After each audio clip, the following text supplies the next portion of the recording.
Hello बच्चों, हम लोग नया चैप्टर लेकर के आए हैं एटॉमिक स्ट्रक्चर्स। और तो आप लोग पहले क्लास 11 का सेकेंड चैप्टर का नाम लिख लीजिए। क्लास 11 सेकेंड चैप्टर आपका है एटॉमिक स्ट्रक्चर। ठीक है, और इस चैप्टर का बहुत ही इम्पोर्टेंट हेडिंग हम लोग पढ़ेंगे, जिससे आपको कंपटीशंस में लीड का एग्जाम हो या मेंस का एग्जाम हो, जहां से आपको मैक्सिमम आने की पॉसिबिलिटी है, तो ये यहां से क्वेश्चंस आता है। जो हेडिंग लिखने हम लोग जा रहे हैं, करीब आपको अप्रॉक्स 60-70% क्वेश्चंस जो आते हैं या जो बनते हैं एग्जाम में, वो यहीं से बनेंगे। ठीक है, तो आप लोग हेडिंग लिखिएगा, ये फर्स्ट लेक्चर है। हेडिंग लिखिएगा Bohr model of atom. Heading लिख लीजिए आप लोग, बोहर मॉडल ऑफ एटम।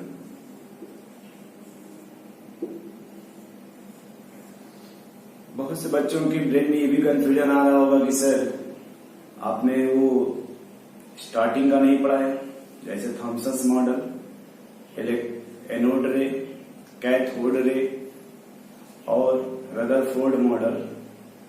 अभी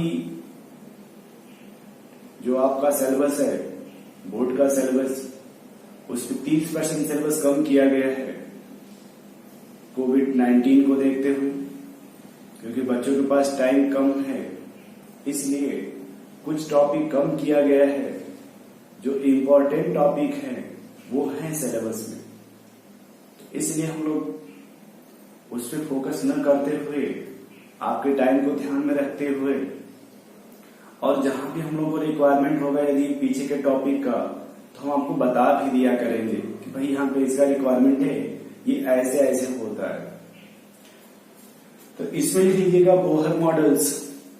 और ये भी आप लोग जान जाओ कि जैसे मान लो आप कोई भी फोन लेते हो, तो पहले कोई फोन आता है, लॉन्च होता है, फिर उस पे कुछ दिन बाद देखो उसी का एक नया वर्जन फिर लॉन्च होता है, उसमें कुछ मॉडिफाई करके फिर लोग उसे यूज करते हैं, फिर उसमें कुछ त्रुटि होती है, उसे भी सही करके फिर नया फोन लॉन्च होता है। इसलिए बहुत से मॉडल्स हैं। थॉमसन मॉडल आया, उसमें लोगों को कुछ लगा कि भाई इसमें कुछ एरर है। एरर ना कहें तो ये कहें कि कुछ लोगों का सही एक्सप्लेनेशन नहीं हो पाया, इसलिए फिर उन्होंने फिर उसके बाद आपका रदरफोर्ड मॉडल आया, फिर उस पर भी कुछ दिन चला, फिर उसके बाद कुछ लोगों ने फिर और डिस्कवरी किया, फिर मॉडल आया बोहर मॉडल। तो इसमें आप लोग देखिए जो बोहर मॉडल्स हैं, हमने आपसे कहा 60-70% क्वेश्चंस आने की पॉसिबिलिटी यहीं से होता है। तो पहले इंट्रोडक्शन लिख लीजिए इसका।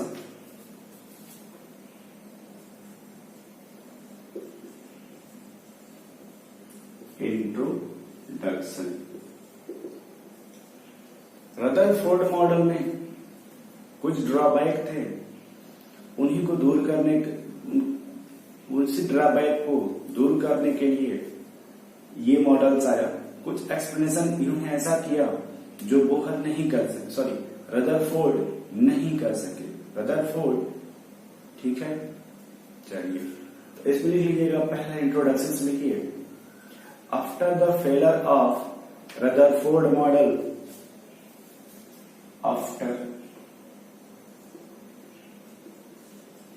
The failure of Rutherford model,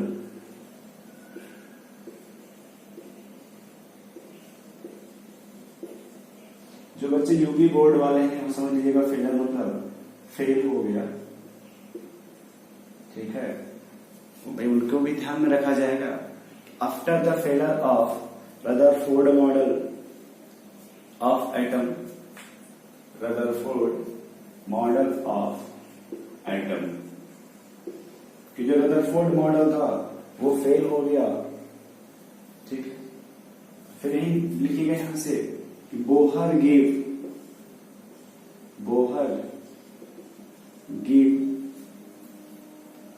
a new model called as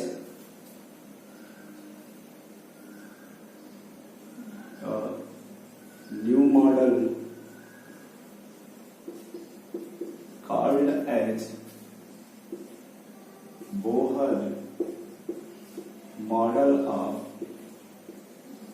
atom, called as Bohr model of atoms। देख लो भाई, आराम से लिखो। After the fail of Rutherford model of atom, Bohr give a new model called as Bohr model of atom. ठीक है, सुनिए, which is based upon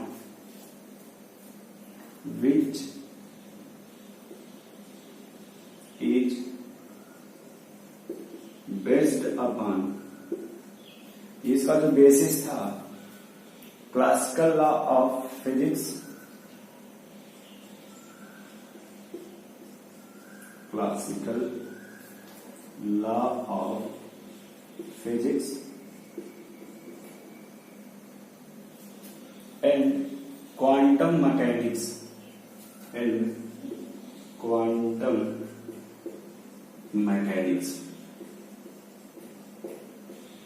ठीक है, तो जो बोहर ने मॉडल्स दिया था वो physical classifications of physics and quantum mechanics पे बेस्ड था।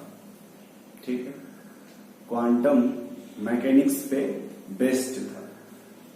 अब इसमें लिखिएगा कि बोहर ने क्या क्या बोला था या इन्होंने क्या क्या कहा। तो पहले तो हम थ्योरी को लिख लेते हैं कि बोहर ने क्या क्या थ्योरी दिया, उसके बाद फिर न्यूमेरिकल पढ़ेंगे कि भाई इन्होंने किस टाइप के न्यूमेरिकल से रिलेटेड क्वेश्चंस दिए थे। तो पहले लिखिएगा main postulate of Bohr model of atom. Heading लिखो आप लोग, main postulate of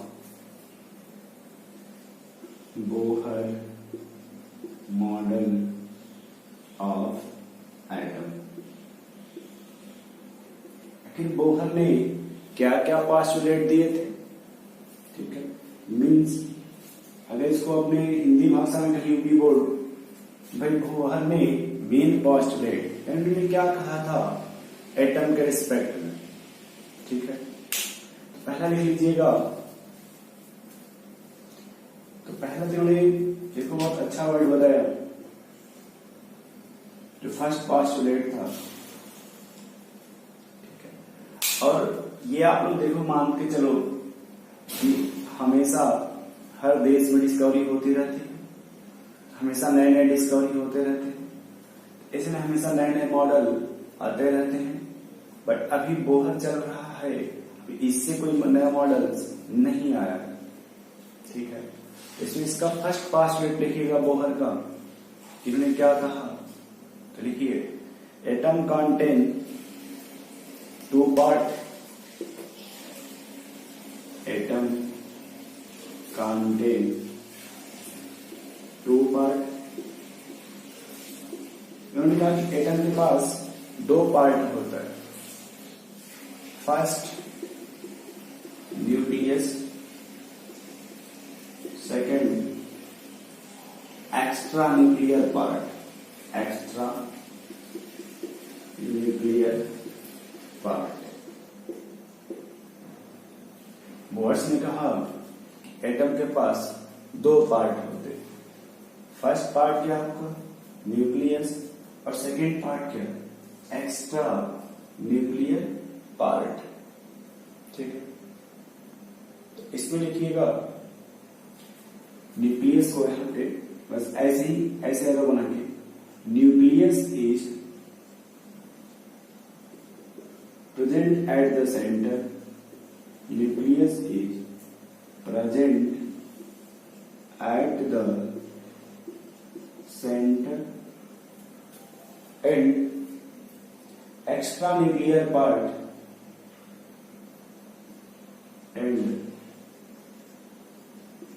extra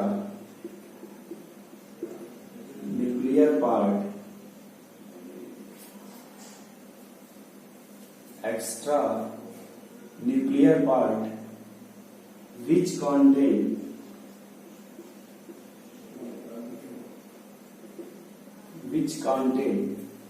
electron,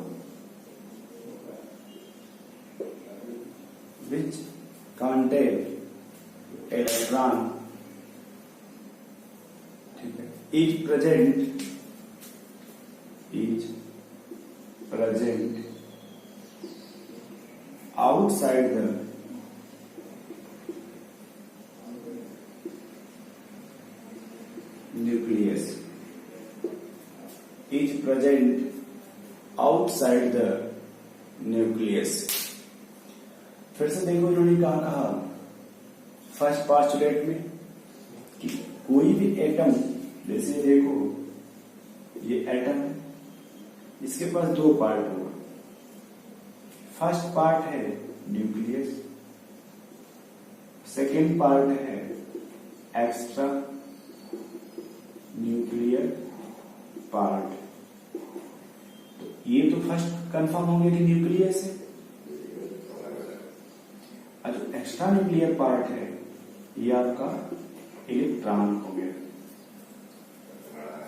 ठीक है। जो फर्स्ट पार्ट है वो न्यूक्लियस हो गया, जो एक्स्ट्रा न्यूक्लियर पार्ट है वो इलेक्ट्रॉन हो गया। अब इसी का डायग्राम बना लीजिएगा इसे। ये आपका न्यूक्लियस हो गया, ये इसके पास जो एक्स्ट्रा पार्ट होता है ये इलेक्ट्रॉन हो गया, ठीक है। तो ये देखो हम लोग इसी बोलते हैं इलेक्ट्रॉन क्लाउड सर्कुलर ऑर्बिट्स। ये जिसमें इलेक्ट्रॉन है उसे बोलते हैं इलेक्ट्रॉन क्लाउड सर्कुलर ऑर्बिट्स। और इसी ऑर्बिट्स को आप लोग सेल का नाम सुने होंगे, इसी ऑर्बिट्स को हम लोग सेल बोलते हैं। फिर से देखिए हम लोगों ने क्या पढ़ा है कि बोहर, तो बोहर ने जो रदरफोर्ड का मॉडल का ड्राबैक था उसी का नया वर्जन था।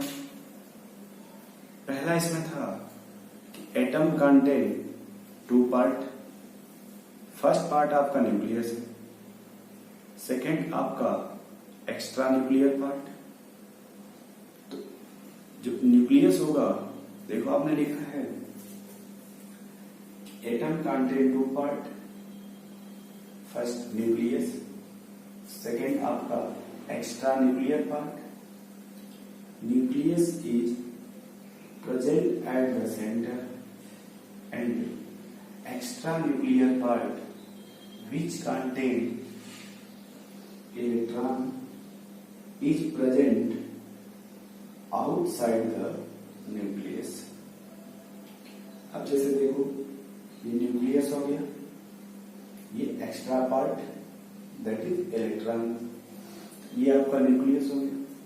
न्यूक्लियस के बाहर डिफरेंट आपको ऑर्बिट्स मिलेंगे, डिफरेंट ना करके इनफाइनाइट नंबर ऑफ ऑर्बिट्स मिलते हैं, और उसी में इलेक्ट्रॉन रिवॉल्व करता है।